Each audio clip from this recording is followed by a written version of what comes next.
path to greatness. The day after graduation marked the beginning of a new and rigorous chapter for the top 10 honors students of Wareline University. Handpicked by the War Administration Board, these exceptional individuals were chosen to join the Potential Admiralty Committee, PAC, an elite group whose members would undergo intensive training in preparation for leadership roles within the military hierarchy of their primate civilization. Unlike the human world, where generals and commanders held sway, here, the title of admiral represented the pinnacle of military authority, a role that demanded not just martial prowess, but also intellectual acumen, strategic vision, and the ability to inspire and lead. Kodo and Ruda were among those chosen, their long-standing rivalry and recent graduation duel only adding to the intensity of their inclusion. Alongside them were 8 other candidates, each a formidable presence in their own right, excelling in various fields such as strategy, weaponry, and political science. The stakes were high, and the journey that lay ahead would test every facet of their being. As the candidates arrived at the training grounds on the first day, they were greeted by an imposing sight. The compound, sprawling and meticulously maintained, was a fortress of discipline and order.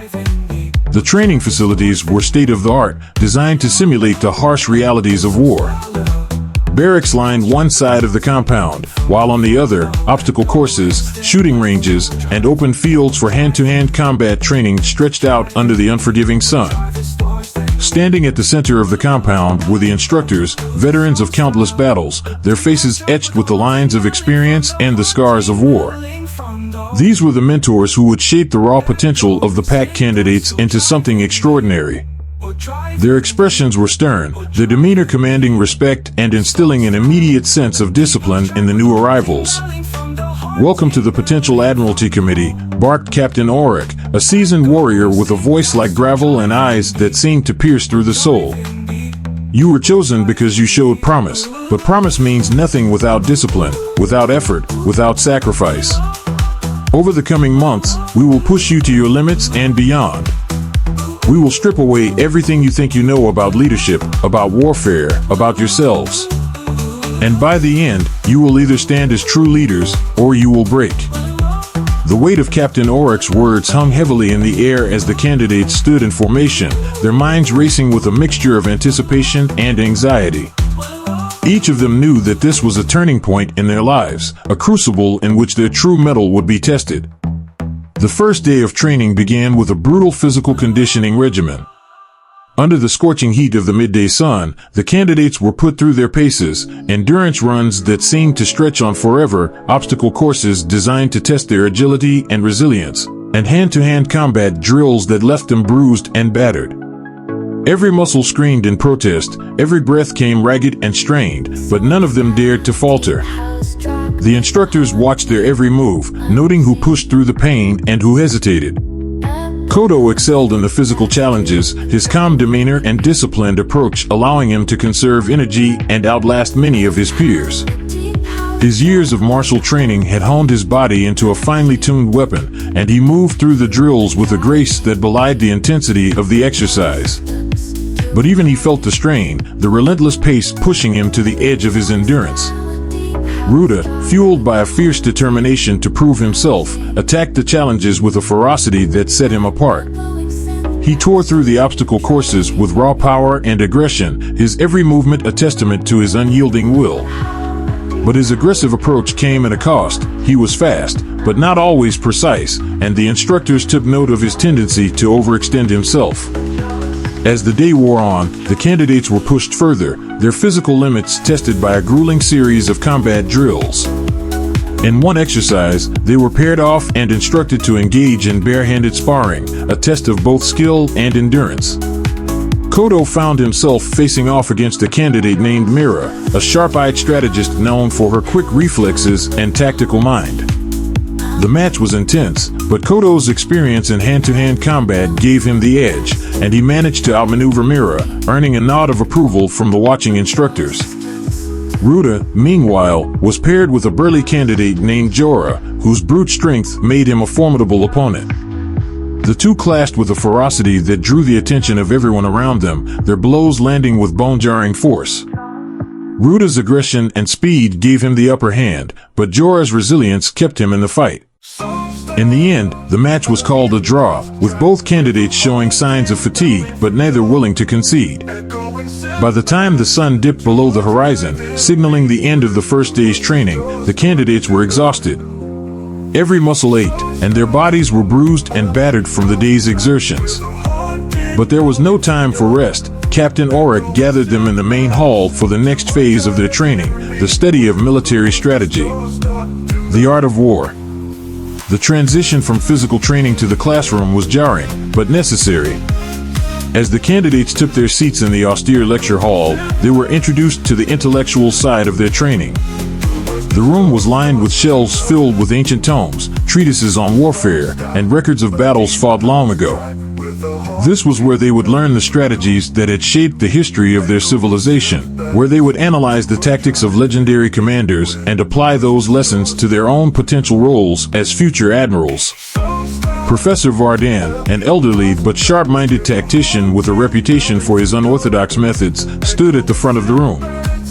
His presence commanded respect, and his keen eyes missed nothing as he surveyed the candidates.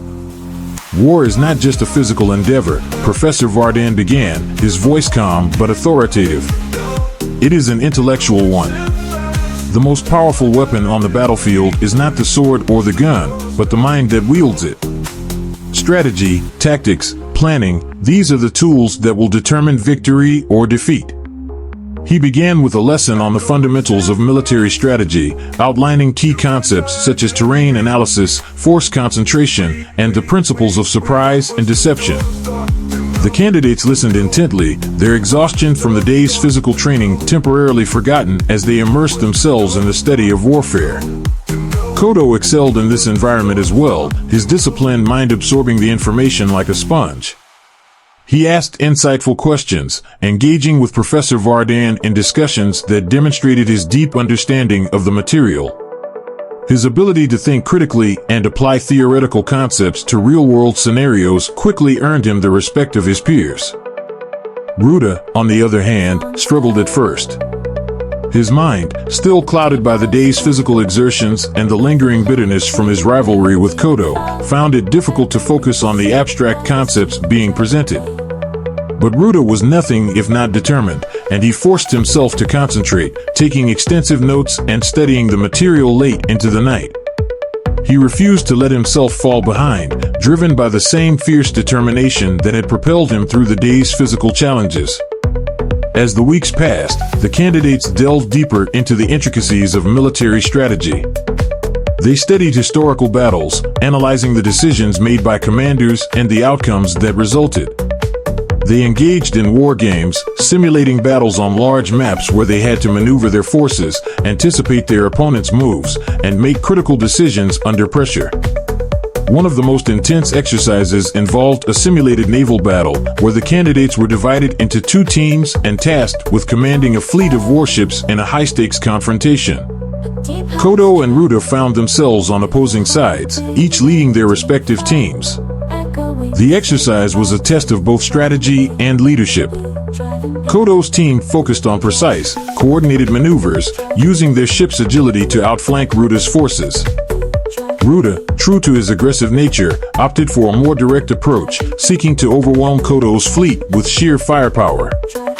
The battle was fierce, with both sides gaining and losing ground as they vied for control of the simulated seas. In the end, the exercise was called a draw, with neither side able to secure a decisive victory. But the lessons learned were invaluable, and the exercise highlighted the different leadership styles of Kodo and Ruda, one measured and strategic, the other bold and aggressive. Leadership and command. As the months of training wore on, the focus shifted increasingly to the development of leadership qualities. The candidates were placed in scenarios where they had to make difficult decisions, manage resources, and lead their peers through challenging situations. These exercises were designed to test not only their ability to command, but also their ability to inspire loyalty, instill trust, and bear the weight of responsibility. One such exercise involved a simulated crisis where the candidates had to lead a small team through a hostile environment, managing limited resources and making life-or-death decisions. Kodo was assigned to lead a group that included Mira, Jorah, and another candidate named Lena, who specialized in communications. The scenario was complex. They were tasked with navigating through enemy territory to rescue a captured ally, all while avoiding detection and dealing with a series of unexpected challenges. Kodo approached the task with his characteristic calm and methodical planning.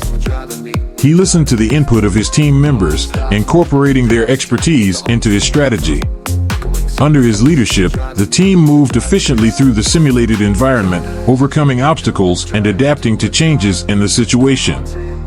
Ruda, on the other hand, led a different team, including two candidates named Hal and Soren.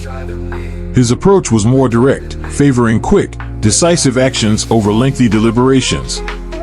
Ruda's team faced a series of challenges that required them to think on their feet, and Ruda's aggressive style pushed them to take bold risks. While this led to some successes, it also resulted in a few close calls that could have been avoided with more careful planning. By the end of the exercise, Kodo's team successfully completed their mission with minimal losses, earning high praise from the instructors for their teamwork and strategic execution. Ruda's team also achieved their objective, but the instructors noted the risks they took and the strain it placed on the team dynamics. Despite these differences in approach, both Kodo and Ruda demonstrated strong leadership qualities. Kodo's calm, calculated demeanor made him a stabilizing force, someone who could be relied upon to make sound decisions under pressure. Ruda's boldness and willingness to take risks made him a dynamic leader, capable of inspiring his team to push beyond their limits. The contrast between them was clear, and it became evident that each possessed qualities that, if tempered and refined, could make them extraordinary leaders. However, the intense rivalry between Kodo and Ruda remained a constant undercurrent, influencing their interactions both on and off the training field. While they maintained a veneer of professionalism, there were moments of tension, particularly when their paths crossed in competitive exercises. The other candidates noticed the rivalry, and while some were drawn to Kodo's steady leadership, others were inspired by Ruda's fiery determination. One evening, after a particularly grueling day of training, the candidates gathered in the mess hall to unwind. The conversation naturally turned to the day's events, with Jorah teasing Ruda about his aggressive tactics during the leadership exercise. "Ruda, you really had us on our toes out there," Jorah said with a grin, clapping Ruda on the back. "I thought we were going to charge straight into the enemy's arms a couple of times." Ruda chuckled, but there was an edge to his voice. "Sometimes you have to take risks to get results. Playing it safe isn't always the best option." Kodo, who was sitting nearby, couldn't resist chiming in. "There's a difference between taking calculated risks and being reckless, Ruda. In a real combat situation, you might not get a second chance if something goes wrong." Ruda's eyes narrowed as he turned to face Kodo, his tone challenging. "And sometimes, playing it safe gets you killed. You might avoid mistakes, but you miss opportunities too. Not everyone has the luxury of being cautious." The tension between them was palpable, and the other candidates exchanged uneasy glances. Mira, sensing the rising conflict, tried to diffuse the situation with a lighthearted comment. "Come on, you two. We all know you're both brilliant in your own ways. Besides, we're all on the same side here, right?" Kodo and Ruda exchanged a long, tense look before Kodo finally nodded, his expression softening. "You're right, Mira. We are on the same side. We just have different ways of getting things done." Ruda grunted in agreement, though the fire in his eyes hadn't fully dimmed. "Yeah, I guess so," he muttered, though it was clear that the rivalry between them was far from over. As the months of training drew to a close, the candidates found themselves transformed by the experience. They had been pushed to their limits, both physically and mentally, and had emerged stronger, wiser, and more capable as a result. Bonds had been forged, rivalries had deepened, and each candidate had been shaped by the crucible of the potential Admiralty Committee.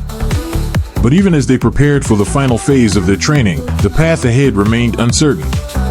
Not all of them would make it to the rank of Admiral, only the best would rise to the top. And with the rivalry between Kodo and Ruda still simmering beneath the surface, it was clear that the journey to greatness would be fraught with challenges, both expected and unforeseen. The final phase of their training loomed large, and as the candidates braced themselves for what was to come, they knew that the ultimate test of their abilities, their leadership, and their character was yet to come. The Crucible had prepared them, but it had also set the stage for a final reckoning, one that would determine who among them was truly worthy of ascending to the highest rank in their civilization's military hierarchy. The dawn of rivalry. As the sun rose each morning over the vast, meticulously maintained training grounds of the potential Admiralty Committee, PAC, a new day of challenges awaited the 10 elite candidates selected to undergo the most rigorous and prestigious military training in the primate civilization. Among them, two names consistently rose above the rest, Kodo and Ruda. Their journey through the PAC training program quickly became the focal point of admiration, curiosity, and tension as they demonstrated unparalleled prowess in every conceivable area. From physical strength to martial arts, from strategic acumen to the intricate art of military administration. The current admiral, Zakuza, a figure of immense authority and respect, personally oversaw their training. A seasoned veteran whose knowledge of military command was unmatched, Zakuza was revered not only for his strategic brilliance but also for his understanding of the historical legacy that underpinned their civilization's military doctrine. He had seen potential in Kodo and Ruda that surpassed even his highest expectations, and he took a special interest in guiding them as they navigated the demanding path laid out before them. The PAC training was not merely about mastering physical combat or learning to wield weapons with precision, although those skills were certainly essential. The curriculum, designed by Admiral Zakuza himself, was a comprehensive immersion into the full spectrum of military leadership. It demanded peak physical conditioning, mental agility, and a profound understanding of the complex interplay between strategy, tactics, and governance. Each day was a crucible that tested the candidate's ability to think critically under pressure, to command with authority, and to inspire loyalty among their peers. From the very beginning, it was clear that Kodo and Ruda were destined for greatness. Their talents, honed through years of preparation and personal determination, set them apart from the other candidates. Ruda, with his sharp intellect and decisive nature, quickly established himself as a strategic mastermind. His analytical mind allowed him to dissect battlefield scenarios with precision, anticipating enemy moves and countering them with brilliant tactics. His natural leadership qualities drew others to him, earning him the respect of both his peers and instructors. Kodo, on the other hand, was a warrior at heart. His mastery of martial arts was second to none, and his instinctive understanding of combat made him a force to be reckoned with. Whether in hand-to-hand combat or in the use of weapons, Kodo's skills were unrivaled. His physical prowess was matched by his calm and steady demeanor, traits that made him a natural leader on the battlefield. Kodo's ability to remain composed in the face of adversity, coupled with his deep sense of duty and honor, earned him the admiration of Admiral Zakuza. However, as their reputations grew, so did the rivalry between them. It was a rivalry that was both inevitable and necessary. Each saw in the other not just a competitor, but a mirror reflecting their own ambitions. They were equals in nearly every respect, yet their approaches to leadership and strategy could not have been more different. Ruda's approach was methodical and calculated. He was a tactician who thrived on planning and precision, a leader who believed in controlling every variable to ensure success. His strategies were often intricate, involving multiple layers of deception and surprise. Ruda was not one to rush into battle without a clear, detailed plan. He saw war as a game of chess, where every move had to be carefully considered and every piece played with purpose. Kodo, by contrast, relied on his instincts and adaptability. He was a leader who excelled in the heat of battle, making quick decisions that often turned the tide in his favor. Kodo believed that while strategy was important, it was equally crucial to remain flexible, to adapt to the ever-changing dynamics of war. His leadership style was more fluid, more responsive to the needs of the moment. Kodo's strength lay in his ability to inspire and motivate those around him, to lead by example and to earn the trust of his soldiers through his actions. As the training progressed, these differences in style and philosophy became increasingly apparent. In every exercise, every war game, Ruda and Kodo found themselves at odds, each trying to outmaneuver the other, each striving to prove their superiority. The other candidates watched with a mixture of awe and apprehension as the rivalry between the two intensified. The lessons of Admiral Zakuza. Admiral Zakuza observed the growing tension between Kodo and Ruda with a keen eye. He understood that this rivalry, while potentially dangerous, could also be a powerful force for growth. The Admiral decided to channel their competitive energy into a series of increasingly complex exercises, each designed to test their abilities in ways that went beyond mere combat. In one such exercise, Admiral Zakuza presented the candidates with a scenario drawn from the annals of human military history, a civilization that had existed long before their own, whose strategies and tactics had been meticulously preserved in the archives. The scenario involved a desperate defense against a numerically superior enemy force. The objective was not to win the battle outright, but to delay the enemy long enough for reinforcements to arrive. Ruda, ever the strategist, immediately began devising a plan that involved a series of carefully orchestrated ambushes. He proposed using the terrain to their advantage, setting traps, and creating choke points to slow the enemy's advance. Ruda's plan was intricate, relying on precise timing and coordination among the forces under his command. He meticulously calculated the risks, determined to minimize casualties while achieving the objective. Kodo, however, took a different approach.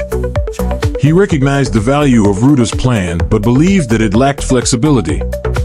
Kodo suggested a more dynamic strategy, one that involved mobile units that could strike quickly and then retreat, harassing the enemy and disrupting their formations.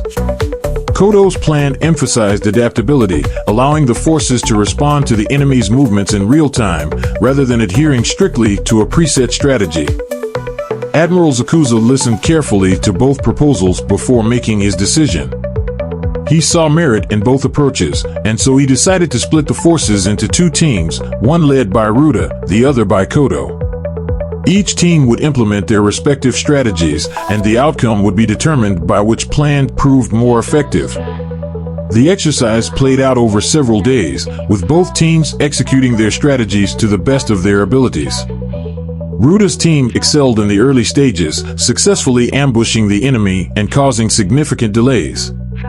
However, as the enemy adapted to the ambushes, Ruda's forces found themselves increasingly constrained by their rigid plan. Kodo's team, on the other hand, struggled at first to maintain cohesion as they implemented their hit-and-run tactics. But as the exercise progressed, Kodo's leadership and adaptability began to pay off.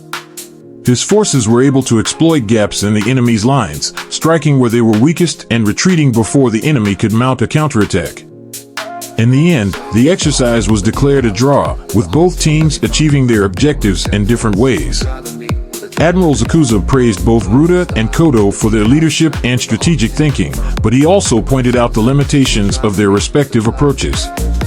He emphasized the importance of balancing planning with flexibility, of understanding when to stick to a strategy and when to adapt to changing circumstances. For Ruda, the exercise was a humbling experience. He realized that while his meticulous planning had been effective, it had also left little room for improvisation. He began to understand the value of flexibility, of being able to adjust his plans in response to the unexpected. For Kodo, the exercise reinforced his belief in the importance of adaptability, but it also highlighted the need for more careful planning. He recognized that his reliance on instinct and quick thinking could sometimes lead to unnecessary risks, and he resolved to incorporate more strategic foresight into his leadership.